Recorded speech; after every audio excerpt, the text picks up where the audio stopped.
Hi, everybody. I'm David Paparelli, co-founder of M-Cultivo, and welcome back to the Cupping Table podcast, where the best coffee producers and buyers share their stories, insights, and outlook on the specialty coffee space.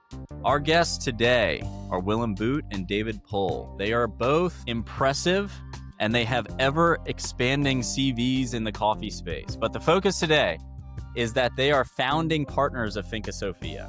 Finca Sophia is an award-winning farm on the very edge of what is possible in Volcán, Panama.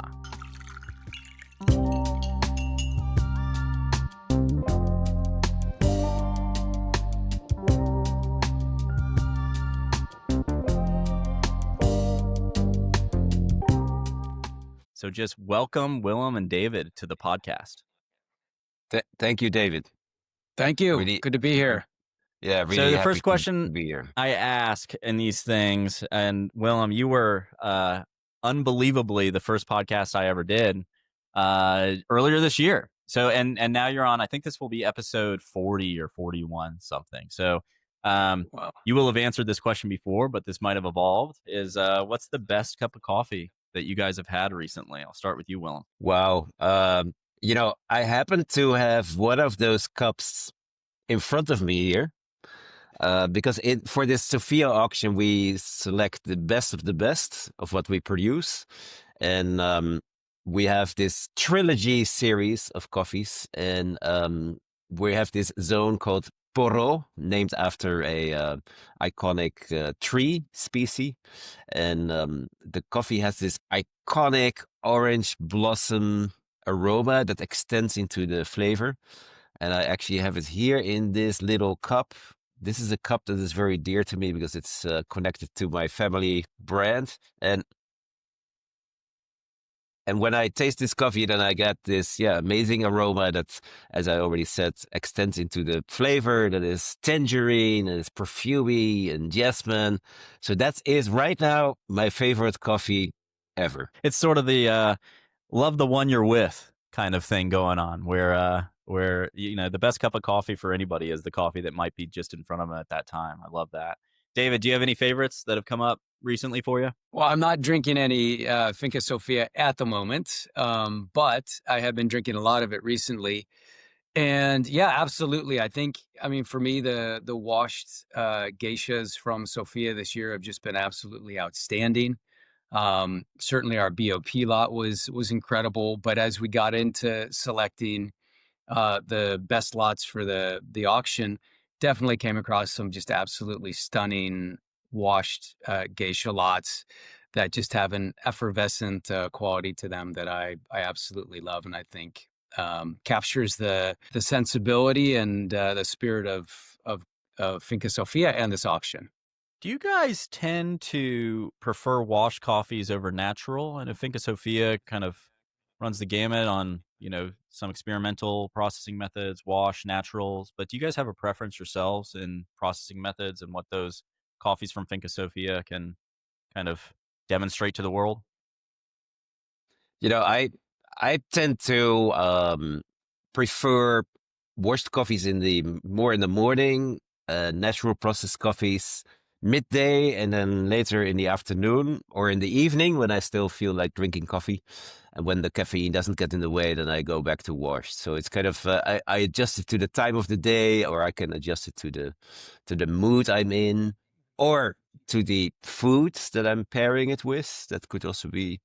Yeah, so it's kind of it changes during the day for me. Yeah. How about you, David? I love that you pair it with the time of day. That's a wonderful thing and a very Willem thing, I think, to be that specific about it. But I love I love washed coffees. I think that there was a real push and a trend for natural geishas in particular over the past 10 years. But I always felt like the wash coffees from Sophia are just so spectacular and so nuanced without being natural processed, without being experimentally processed. They just have so much complexity that when I think of Sophia, I think of washed. However, we have some absolutely, beautiful natural coffees as well. And so I'm kind of you said love the one you're with. It's sort of like I can find beauty in all of these coffees, and the naturals from Sophia are absolutely spectacular. I think in general, I tend to work that way as well. And in fact, I was early in my career, I know we'll get to stuff later on, but Willem, I was more of a washed coffee guy. And when I first met Willem a few years ago, Willem, I remember Willem showing me just some absolutely beautiful African Ethiopian naturals that totally changed my perspective on what natural coffees could be. And I think, yeah, so I kind of go both ways, depending on what the coffee is, what the circumstance is. But certainly with Sophia, man, I think the washed, are just beautiful. But we also just have some stunning natural coffees as well. And our naturals, and I would say in general the naturals that I prefer, but for Sophia, our naturals tend to be cleaner naturals, meaning that are free of these, let's call it these intense fermented flavors. And I think what David and I have in common is that we're not great fans of these throughout fermented flavors that are kind of taking the focus away from the essence of the coffee. And at Sophia, we take that very serious. So far, we have not done any extended fermentations with Sophia coffees because we feel that it's just not necessary to do so. And it's interesting, the trend from the fermented coffees has been kind of reversing over the last few years, I feel. It's kind of a ongoing change of trends that we see. But I think ultimately the market is going back to cleaner flavors, including for all the naturals out there, I think. With Finca Sophia, and I've heard this from other Panamanian producers specifically, of depending on time of harvest, depending on area, the harvest is coming from, they'll select processing methods based on that. I mean, even having to do with moon cycles and all these other kinds of elements that they're thinking about on a farm level. Are you doing that with Finca Sophia, or is it more, hey, we're going to take a single lot and we're going to kind of parcel it, and we'll have multiple processing methods from that coffee, and it's just more of a, let's exhibit a very excellent, lightly natural process coffee that speaks to that sort of idea versus, hey, this coffee really performs well in natural process, and we found that over the years. Can you guys talk a little bit about your experience there? I'll let Willem talk about the phases of the moon and how that relates to the harvest. But I definitely think we do have some very specific ways that we go about processing, in which whether we're doing washed or natural or some other experimental process. So it's pretty simple for us. And, we're small, right? Sophia has always, people know that it's very limited. It's a very small farm. And so the productivity of the plants is very low in general. And that's been sort of one of call it the blessing and the curse of Sophia, is that we have a very small amount of coffee, but the coffee we do have tends to be very high quality. And so essentially, when we are harvesting coffee, it tends to be at the beginning of the harvest that we have very small lots of coffee. And so almost all of that is natural. And that's just because the processing equipment for washed coffee requires a little more volume for it to be worthwhile. You have some loss, the equipment needs to get calibrated, all of this stuff. And so the smaller lots at the beginning tend to be all naturals. As we get into the bigger portions of the harvest, and again, everything is small. Like if you compare us to just about every other farm around, we're a very small farm with very low production overall. So as we get into the bulk and the middle of the harvest is when we tend to have the volume to do washed coffees. And so that tends to drive sort of that initial phase of, is it natural or is it washed? But from there, it really just depends on what we think will perform the best for that particular day lot. Almost everything that we harvest and process is processed by the day it was harvested.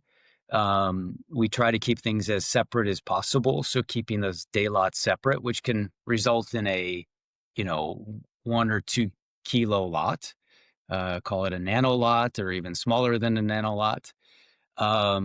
And so, we tend to keep things very separate. So it's determined by the size of the lot, as well as what we think the best application of processing is for that lot. And I would also say it also involves the input of our team on the ground. So we have Kelly Hartman, who is kind of leading the team, and then there's Angel, who is the farm leader, farm coordinator, and they're kind of making assessments as David just explained.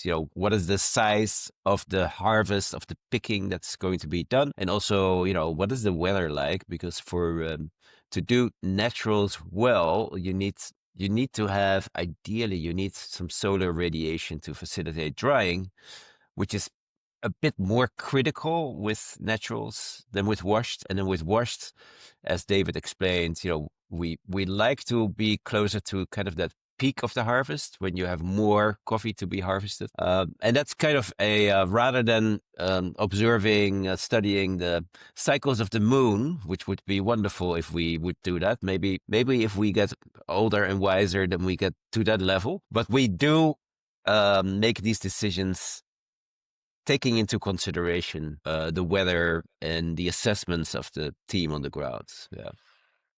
Always more to learn on these things. And I want to get into the, David, your viewpoint on the impossible project that was and is Finca Sophia, kind of on the edge of what's possible in terms of growing coffee and how that originally happened. But before we do that, it would be great to get some background on your story. How did you guys meet, and when did Finca Sophia start to look like a marriage and a partnership between you?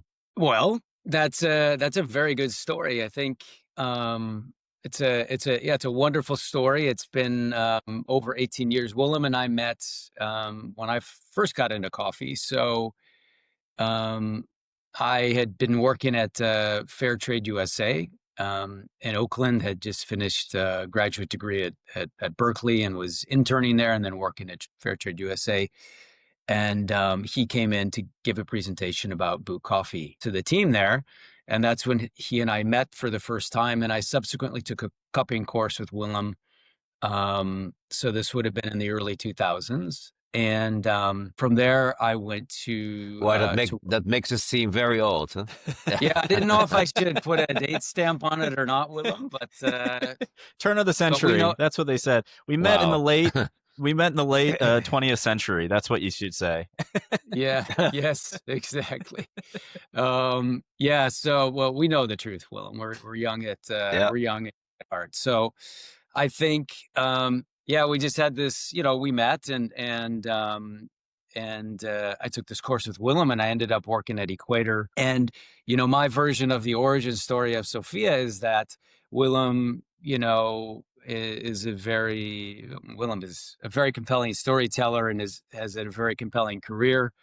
And he had just bought his first piece of land in Panama, or had just planted his first piece of land, La Mula, around that time.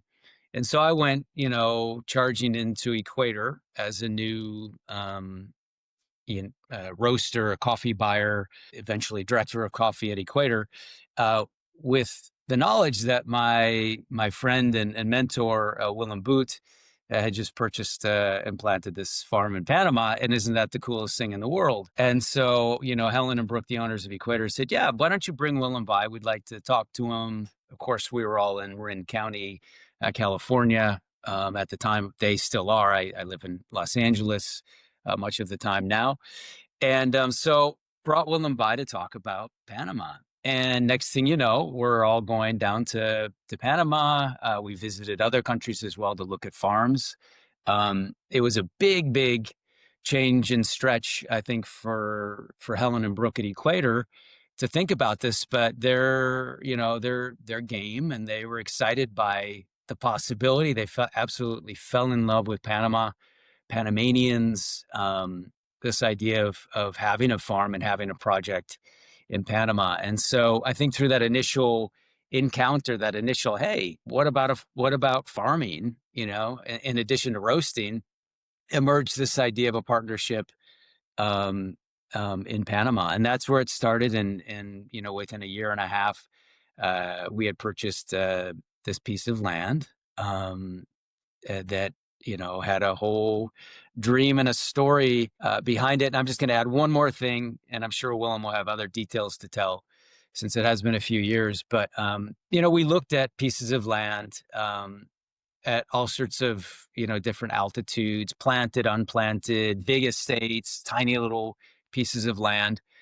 And what appealed to us, and I think what really appealed to Willem, is the fact that Finca Sophia was a vision more than an active farm. So it was a vision to have the highest farm in Panama producing coffee at the time. Nobody was producing coffee over 2,000 meters. And we came across this piece of land. Willem can tell you more about that part of it, which is very interesting. And, Willem really felt very strongly that this could be it, that we should try this. And I think, I had concerns about, buying and doing something that risky at that altitude. But in the end, we decided that we'd rather have, a piece of land and a farm and a project that was pushing the boundaries and really trying to get the best quality coffee in the world. Something that Willem is deeply passionate about, that Helen and Brooke are deeply passionate about, and that I'm very passionate about is quality. Like, how do we really produce the best coffee in the world? How do we add value to coffee? How do we make coffee more than a commodity, something that's absolutely spectacular and stunning? So Willem really had this vision and sort of, I think, the boldness to convince us to take the leap and purchase a piece of land that was a vision more than it was an active farm, rather than buying a farm at a lower altitude that may have been a sure bet at the time. So that's my version of the origin story of Sophia. Yeah, but and David, of course, his recollection is very, very correct. But I also remember another story, a set of experiences that connected us, and that was not in Panama or not related to Panama. That was related to the birthplace of coffee, Ethiopia, because I organized. I came to the idea a long time ago to organize a so-called cupping caravan in Ethiopia, and I convinced my financiers to finance this mobile cupping lab to take it out into the countryside of Ethiopia, because traditionally all the cupping sessions and in competitions, etc., they usually often happen in major cities where producers don't live. And I thought, let's reverse it. Let's take the buyers, the cuppers, and the lab to the communities, to the cooperatives. And we created this fully mobile cupping installation where the batteries of the cars we were driving were powering the equipment. And we had a team that was collecting the parchment coffee the day before. We would hull the parchment coffee and then roast it the day before, and then do the cupping next day. So that was a major logistical challenge. My financiers, which was a major NGO, they were first very skeptical about it, but we convinced them. And it was just a really interesting experience because we had just this amazing audience, like the community of the cooperative and their families, like hundreds of people looking at what we were doing. And David was also helpful in some of that work there in Ethiopia. So that was also an interesting aspect because we really set the stage for a very innovative concept, which ultimately extended, of course, into this crazy project in Panama of establishing a farm that had never been established at that elevation before. Like I always say, Sophia is, since it's at 1900 to 2150 meters, that makes our harvest cycle very different. So when most of our colleagues in Panama are already done with our harvest, that's when we just start, right? So that's kind of a very different approach. which has created the inspiration for various of our colleagues to also establish farms. Some of those farms at even higher elevations, and some of those farms are just starting to explore the possibility of producing at these crazy elevations that extend well beyond 2,000 meters. So that's interesting. Does that make competitions like the Best of Panama tricky for you guys to participate in because your harvest isn't necessarily fully over with, or is that easy yeah, enough? but to some degree, yes. But Panama now recently decided to schedule the BOP, the Best of Panama competition, a bit later to, I think, to facilitate those accommodate. very high farms. We're very happy about that. Yeah. Yeah. It's I always would been imagine. it's always been a push. It's always been a push for us to have the coffee ready by the Best of Panama. We always have coffee ready by then, but is it the best coffee we have?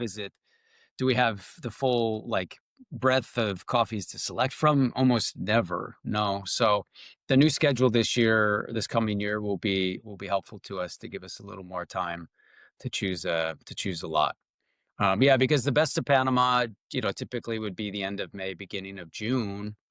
And our harvest wouldn't begin until the middle of February.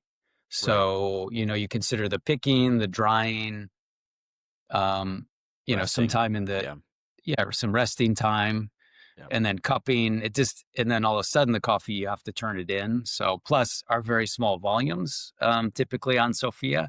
So it was a stretch. Yeah, let me ask you a question too, Willem, on this caravan, just because I find this amazing and hilarious and awesome all at the same time. But was the caravan, I mean, was it an RV that you outfitted in Ethiopia, or do you ship a caravan in from Europe that you had outfitted as a cupping lab? What did you do to actually make that happen?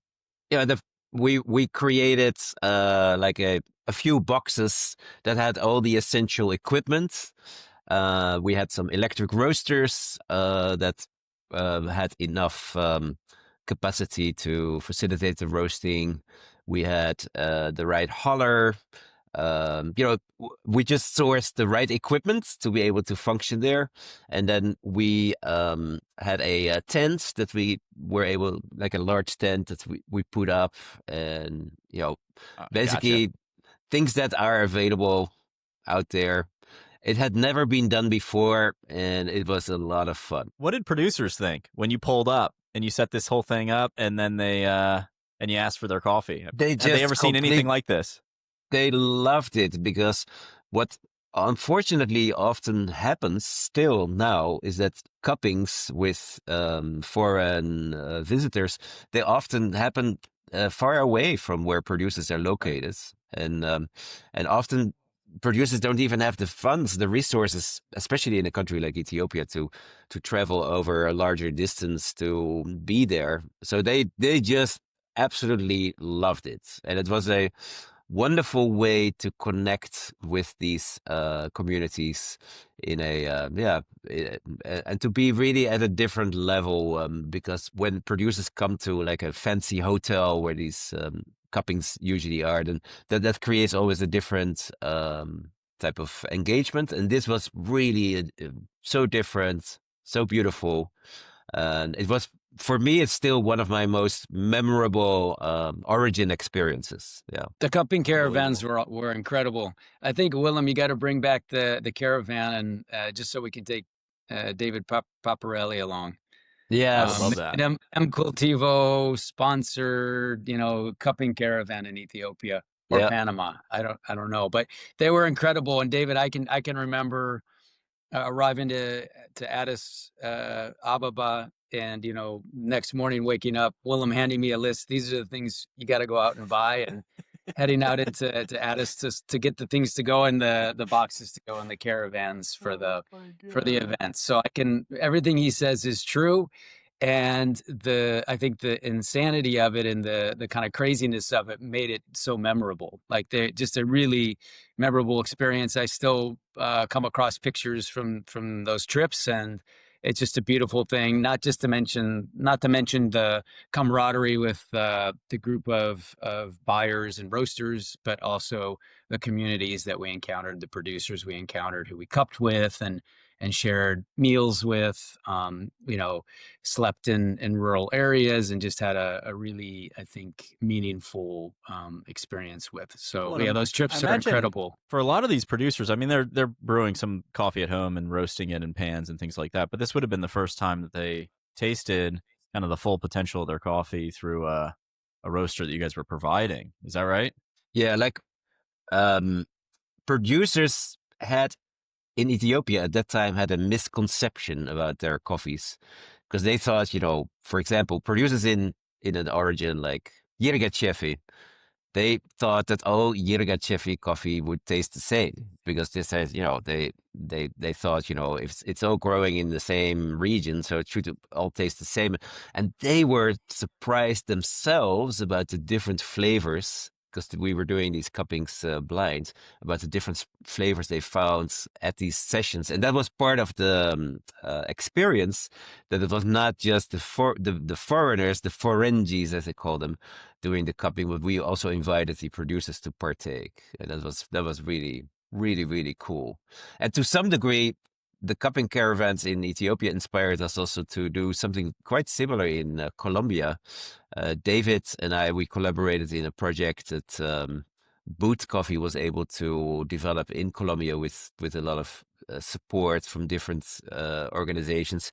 And we did auctions in competitions and auctions in specific communities in departments like Cauca, which is a very iconic department in Colombia. And so the Ethiopian experiences inspired us, and also the seemingly impossibility of doing that inspired us to do that work in Colombia as well. And it, of course, inspired us to put extra effort into the development of Sophia. That was the really, really cool part. Yeah. And you guys, I mean, you've obviously you had spent some significant time with each other. I mean, I know those trips, like, you go to Ethiopia for a week, you felt like you've spent a lifetime with this person, right? You just get to know people really, really well as you do those kind of travels, which is something so amazing about coffee and amazing about life. But when you came to Finca Sophia, I'm guessing that, Willem, you didn't have a pitch deck. You didn't have necessarily a financial model that you were showing to Equator and David to convince them of this. Was this pure? I mean, was this even back a napkin at that point, or was Finca Sophia purely, hey, I think this would be an amazing thing to try. Would you guys come along on this journey with me? It was not that easy to to schedule and to plan. It's like we felt that we had to do a lot of due diligence. I think the first thing we did is to look at some of the essentials of the farm. And that's like, the question, how is the farm exposed? So how does the sun and the radiation of the sun facilitate cherry ripening, or before that, blossoming? And you need a certain sun exposure. For example, if land is exposed primarily towards the north, then forget it. You're not going to develop a farm there. So you do need a fair amount of southern exposure. So we looked at that. We consulted some of the local experts, like a person like Mario Serracin, or Wilfred Lamustus, or Graciano Cruz, and Maria Ruiz. These are old friends of ours in Panama. So we asked them, some of them said, you're crazy, it's not going to work. And others said, it's worth the efforts. And so we did consult a lot of people, but ultimately we were up against something that had not been done before. So ultimately you have to look in the mirror and ask yourself, hey, how crazy is this? To what degree can we sustain this? Do we have the resources to pull this off if the harvest is delayed significantly? And then I told Helen, Brooke, and David, I told them, very likely this project might not yield any major cash flow until year 10. And I think it was 2007 or 2008 when I say this. By 2017, basically 10 years later, we did have our first somewhat limited harvest that started to deliver enough product to submit to the BOP. And in 2017, we won with an amazing washed coffee that I still wish we will produce again at that level. And I still I know some BOP judges that are still talking about that same coffee of 2017. So it was not Unbelievable. just a process of going into this with our eyes closed. We really tried to do due diligence, but we knew that we were up against something that had not been done before. So there was a lot of risk involved. We realized that.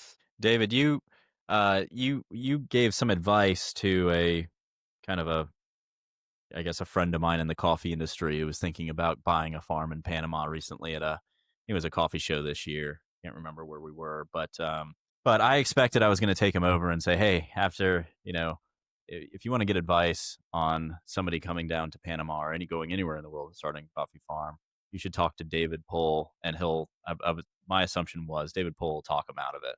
Like, this will be, don't ever do it. It's a complete disaster. Move on and focus on other things. He was a roaster in the business, and so he could do that. You did not say that. Your advice was exactly what Willem was, which is this is a 10-year project, and focus on it as a 10-year minimum project, and you'll be okay. I would be curious, because I know after just a few years of development, the first harvest of Finca Sophia was effectively wiped out, right? You guys had to basically replant, start over. How did you feel in that moment when you had put so much time and effort, research, planting, money, and then you had to start over? Can you tell that story? Yeah. I mean, it's, and hearing the Willem talk about the 10-year plan. Yeah, I think we had a 5-year plan, 10-year plan.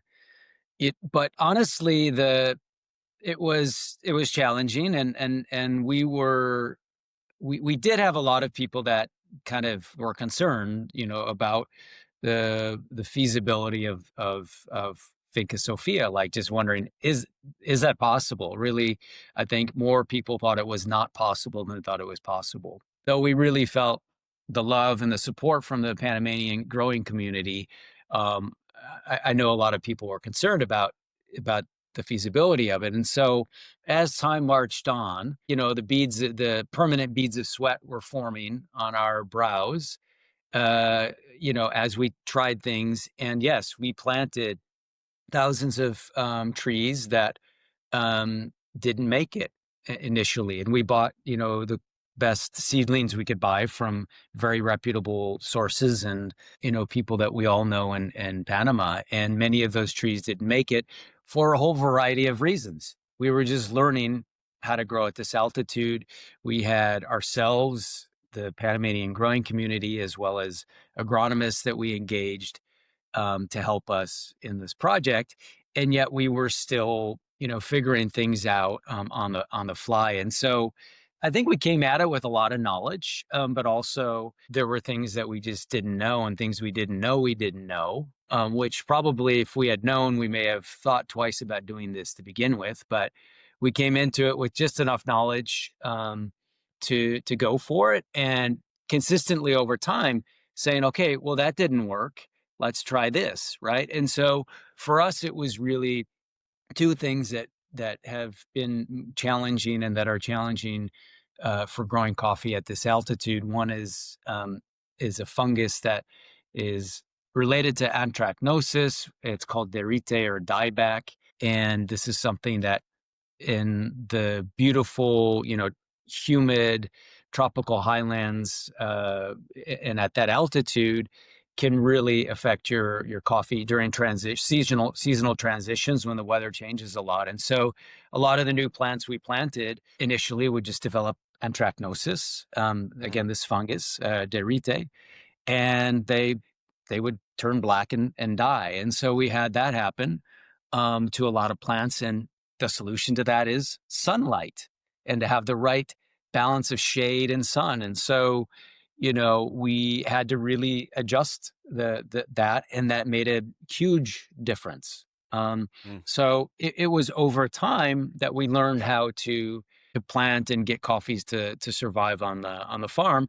We also discovered on Sophia, and we're still discovering, and we haven't figured out every micro lot on the farm, every micro region on the farm, that just a slight change in the direction of the land, the way it faces the sun, how much sunlight it gets, right, during the day, can have a huge, huge significance on the productivity and the viability and the way we manage that particular piece of land. And so that portion of it is something that we've learned over time. Definitely, we know. David, hold that Yes. thought for a moment, because Okay. I'm just tasting this coffee. Colibri, this is Colibri Natural FSA 01, and I just want to share some flavor notes. So this is one of those iconic naturals, orange blossom. I get some bergamot, mandarin. We have, a lot of orange blossom and mandarin in our coffees, but this one also has cherry, chocolate, and a fruit called guanabana. Guanabana is a very iconic fruit that you can find in countries like Panama. Really delicious, very very juicy body. So sorry interrupt for this message, but I thought I'd just share this with It's a you. very important message. Yeah, I it's mean, very definitely important the message. coffee. Yeah. The coffee comes first, right? Let's cut to the Yeah. chase and talk about the David, auction coffees. David, continue, please. Thank you. Well, Thank you. I mean, it's just this whole message is around the challenges of growing at 2,000 meters, and so we just had to figuring out the sun, figuring out the weather patterns, figuring out each micro parcel of land on the farm has been its own unique challenge, but it is something that we've figured out over time, and Is it we the certainly sort of have. thing? Is it the sort of thing where, I mean, to use another coffee metaphor analogy, I mean, is it the kind of thing where if I'm pulling an espresso shot, if things are slightly off, just the intensity and the extreme conditions of that extraction can throw things way off? Your band is different than if you have a filter brew sort of thing. Is it when you get to kind of 2,000 meters plus that any shift in sunlight that would be acceptable at kind of a 1,500 meters level is then intensified and becomes incredibly important? Otherwise, it's failure. Is it that sort of level where you're sort of almost in a death zone? Does that make sense? Go ahead, Willem, take it. Yeah. Yeah, I think just imagine Sophia has the right sun exposure, but there's wind, right? And at higher elevations, especially where you have a steeper pitch of the land, wind can really have a major impact. And so we found that the sweet spots of the farm are in specific zones where you have this ideal combination between solar radiation and wind protection. And then in the areas where we have less of that, we've been trying to plant enough shade or plant enough protection to allow to compensate for that. And then on top of that, you have higher up, you have lower temperatures, and lower temperatures can have a detrimental negative impact on plant growth and tissue development. So it's all these aspects that are combined. Yeah, it's a kind of a balancing act as a farmer, and that's something we had to learn. I would say, I will often say, growing this variety, this geisha variety under those conditions is very different from like having a generic coffee farm with more generic varieties. It's very challenging also because of the genetic deficiencies of the geisha variety. The root structure is not very strong. It's very, very weak. So that creates all these factors. Yeah. So it's really interesting. It also we creates could write, delicious coffee. we It could great write coffee. Yeah. Yeah. And one thing that we are very proud of, and that's important for this auction as well, is this new logo that we developed, which we have been launching. And And so, Yeah, what is the logo? Talk about it. So you not everybody's gonna have video, so describe what we're looking at now. You have it's not a peacock, is it? What are we looking at here? It's not a basically, peacock. maybe David, you want to start and then I'll add to that. Oh, sure, I could. So we're just looking at the new logo, which is it's a bird. It's a quetzal. The inspiration for our logo, going back over 10 years. So initially we just had the name, and then we developed a logo in the years after we founded the farm, which was a bird and inspired by the quetzal. It was also very similar and inspired by the torcasa. We have a parcel of land, an area of the farm called torcasa, which is a very common highland bird. And we as should well. maybe mention that the quetzal is also in Mayan history, cultural history. Quetzal have almost a magic, mystic value to them throughout the Middle America. So that's really, really cool. Yeah. Yeah, the quetzal is just known to be an absolutely, it's called the resplendent quetzal, and it's a resplendent, magical, beautiful bird with a beautiful long tail. Pretty rare and unusual to see, but when you see it, it's a sight to be seen. Perhaps that's similar to Finca Sophia coffees. And so the quetzal is the big inspiration for our new logo, and is also just drawing on the elements of the logo from before, which was that same bird. It's a little more defined now, and we have it more obviously taking flight.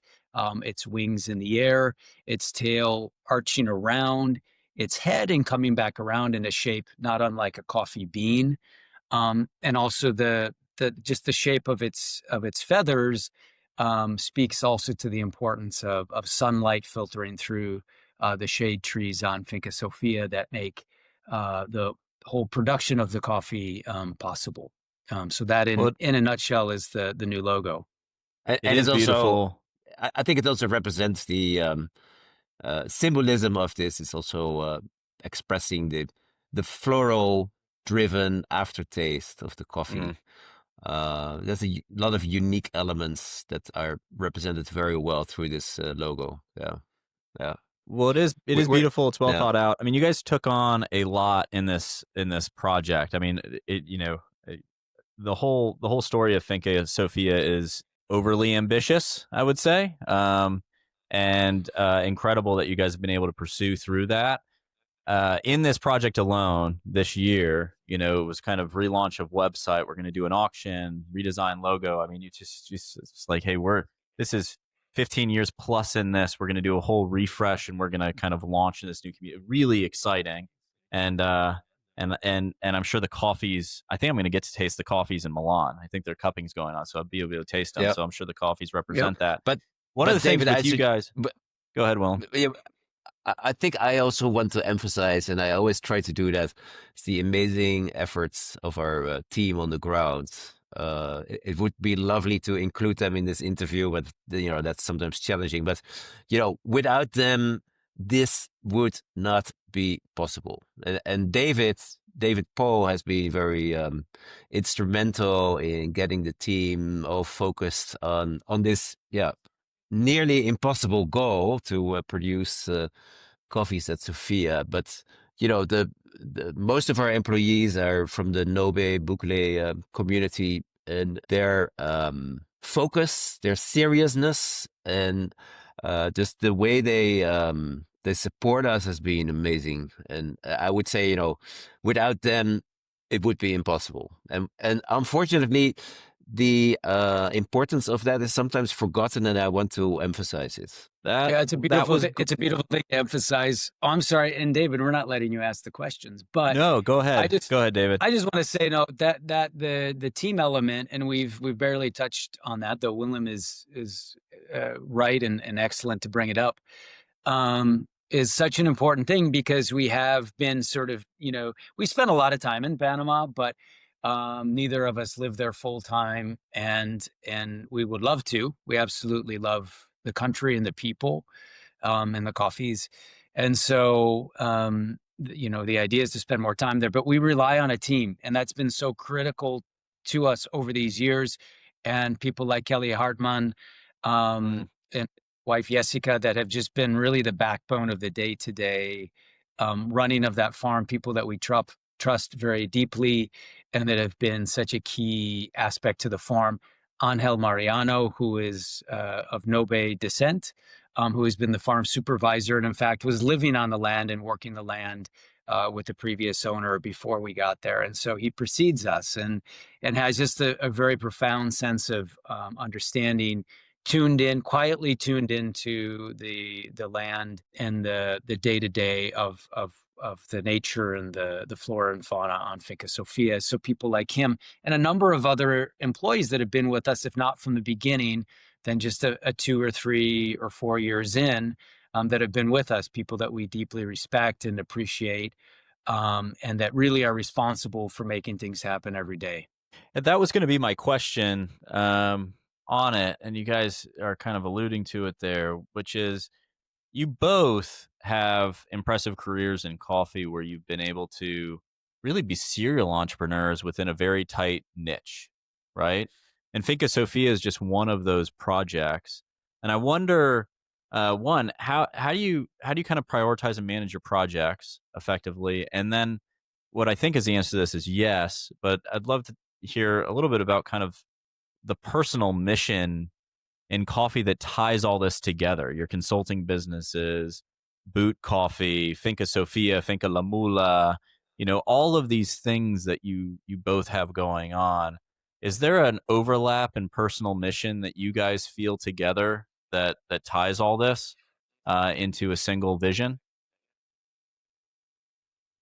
Wow, I'd that's go a with deep Willem question. first, Please maybe. take it. Yeah, absolutely. I want to hear Willem. I think the essence is to be able to inspire the people that work with you to not only understand what's the goal at hand, but also to roll with it and to give enough trust in their hands.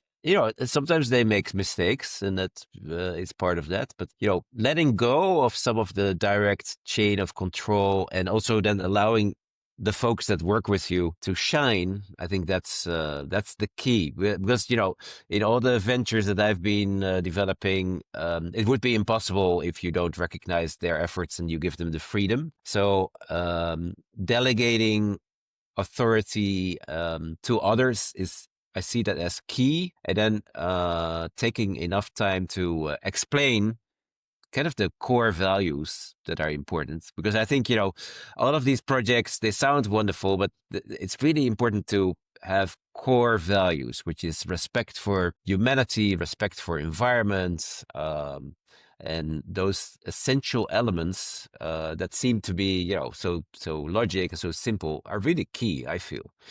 And otherwise, I would not enjoy it either. So for me, that's really essential. Yeah. How do you see that, David? Yeah, I feel like this whole thing is very much kind of mission driven. And if I think back on my career, my dad was a Protestant minister, but he was not a missionary per se. His goal in life was not to convert people to Christianity, but to just do good in the world and I think try to make positive change and have everybody grow in ways that were mutually beneficial. And I'm not a Protestant minister nor a missionary, but I do feel very much like I came to coffee in my career and to a connection with Willem because we have a deep sense of wanting to make the world a better place, and to do that through coffee, to make coffee better, to make coffee extraordinary. And I think when we founded Sophia, when Panama Geisha became a thing, a few years before us founding Finca Sophia, the coffee world was very much adrift, and it continues to some degree to be adrift in the sense that the market, the price that farmers are paid, is not commensurate with their labor, their effort, their passion, nor the quality of the coffee. And so a real disconnect there. And I think Finca Sophia and Panama Geisha, the excitement about it, and for me, the mission, is that it's really challenged the coffee world to see coffee as something other than a commodity, something that has value that goes well beyond $1 to $3, $4 a pound, or pennies that people are obsessed about when they're looking at the coffee market. And so really the mission to make it something more than just a commodity underpins a lot of the work I think that we've done to make it a spectacular thing that everybody can benefit from, that the workers can benefit from, that we can benefit from, that Panama can benefit from, and that coffee farmers around the world can ultimately benefit from. To me, that's a big part of the mission of Sophia. Yeah, but that also touches on a kind of the controversial topic of these very exclusive coffees, right? Because as David said, hey, benefiting the farmers, giving better rewards to farmers. Now, interestingly, we are the farmer in this case. So, and sometimes people ask me, how does that work? With you're producing these amazing coffees, you're creating record proceeds for these coffees.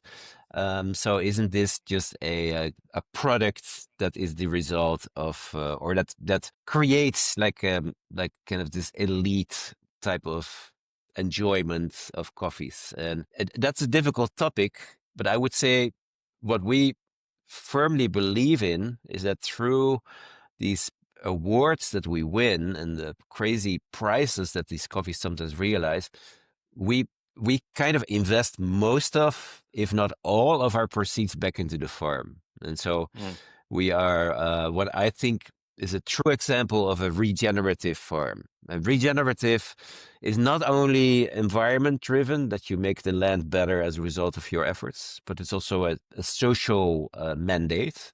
We also make the people better with what we do. And so here we have a farm that creates these awards and generates very high prices, but we reinvest it. It's a pure concept of a regenerative farm, and that's what I feel very proud of, that we are able to do that. Yeah, and that's amazing. Maybe David, let me make a statement. I like your reaction to it. But I was talking to Hacienda La Esmeralda about the $30,000 per kilo price, and obviously when that happened this year, this was on auction, and there was a lot of noise, let's say, around it.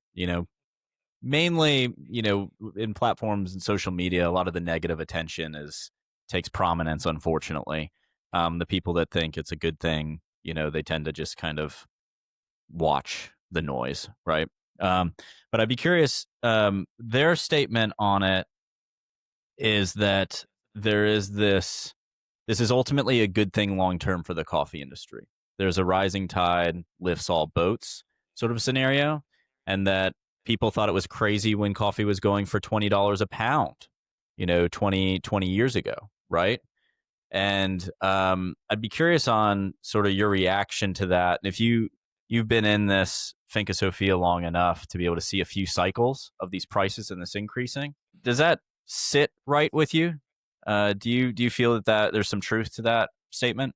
Yeah, I think rising tide lifts all boats. The idea of the auctions and the prices and the value people are quite literally putting into these coffees is, I think, ultimately beneficial for the coffee industry. What I would always look to is whether or not there is a legitimate business model behind the coffees and the prices people are paying. And are they able to leverage that investment, which is what it is, to develop a business, to develop their business, to develop the concept of Panama Geisha?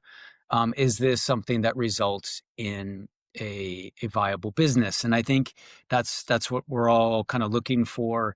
And as long as that's there, I think the prices are totally fine. And the interest that people have in Panama Geisha should ultimately translate to other origins, to other farmers, to other coffees around the world. And I do believe that is the case, and that type of thing should happen. I also think that $32,000, even if that's we've often looked to the wine industry for parallels and for inspiration, I think $32,000 for a bottle of wine would also be considered, wow, that's a very, very expensive bottle of wine. So, in that sense, we've kind of reached a level that's very high. And I don't know, I can't editorialize on whether it's a good thing or not for it to continue going up.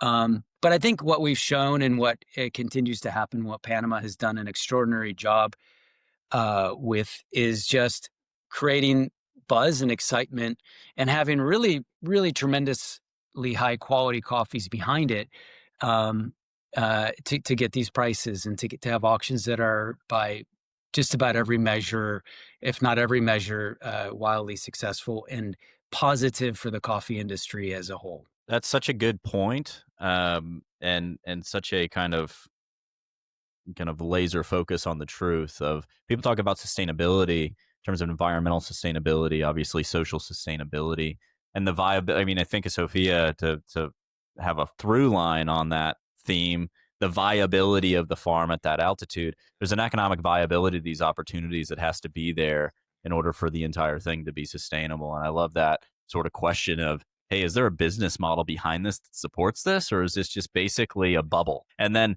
if it's just a bubble, then that's probably not the best thing for everyone.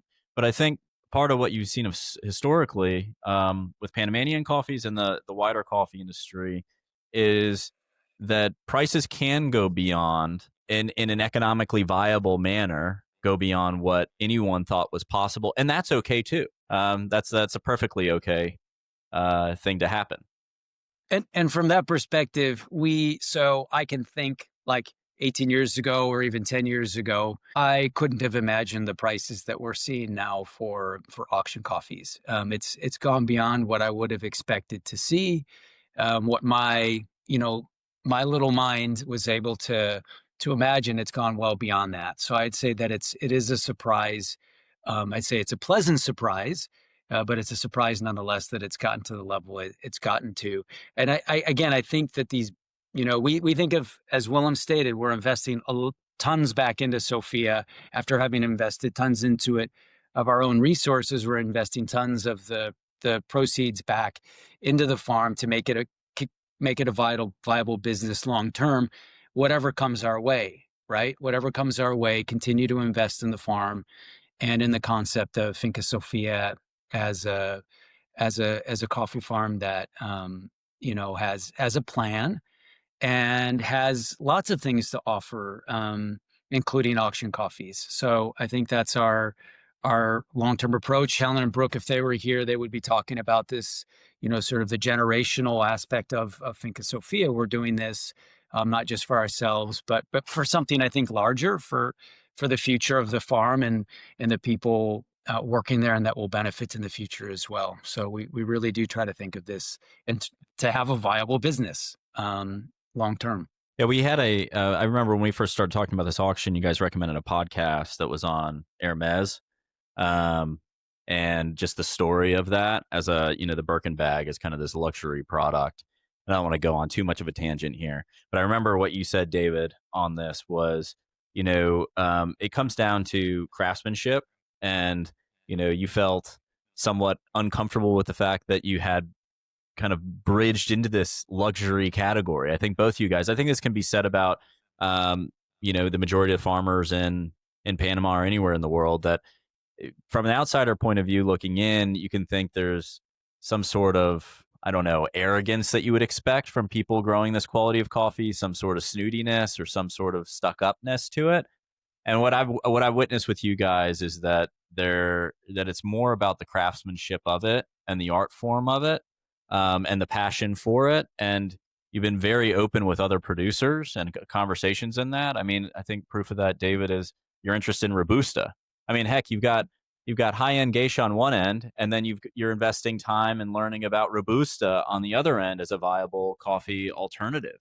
I mean, that's the complete opposite of what people would expect, I think. Yeah, I mean, absolutely. I think we're definitely. I say, people say this is the coffee geek idea. And I've always said, I'm more of just a coffee guy. I'm a guy that's deeply curious, and I know Willem is too. Willem, you might consider yourself a coffee geek, but I think it's maybe a splitting hairs, but I really think of myself as a coffee guy, somebody who's very curious about coffee and how to make it better for everybody, whatever the context. Willem works as a consultant and frankly was an inspiration for me to become a consultant 8 years ago. But I like working on whatever project has to do with quality and sustainability. So how do we take quality to the next level for whatever business you have? If that's a geisha farm in Panama or a Robusta farm in Uganda. So what is it that you can do with that quality? How do you see the unique elements in whatever that project is? So that's been a real driver for me, and I bring the same energy to Sophia that I do to other projects. So 100% agree with you in that statement. And it is, for me, it can be hard to connect to sort of reconcile sometimes what we do in Panama and when you see the prices you see in auctions with the day-to-day life of farmers in Honduras or in other places in the world, in East Africa, all over the place, where it is totally different. It is very challenging. And so I think we don't want to gloss over the fact that this is unusual, that some people could consider it to be, that there is a level of arrogance or just sort of unreality with the rest of the coffee world. But I think we recognize that, and we're always trying to find the links and the connections to make this beneficial. And this isn't just like a money grab. This isn't just an opportunistic, we're in this because, we see this as something that's going to sell for $32,000 a kilo. We see this as, we have a much deeper interest in geisha, much deeper interest in having a coffee farm, working in Panama, and I think in coffee in general and in the world in general. It goes beyond just those opportunities. So we're always trying to look for the links, even when the links aren't totally obvious. That would be my take to answer that question, Willem. What obviously you have a different take probably than I do.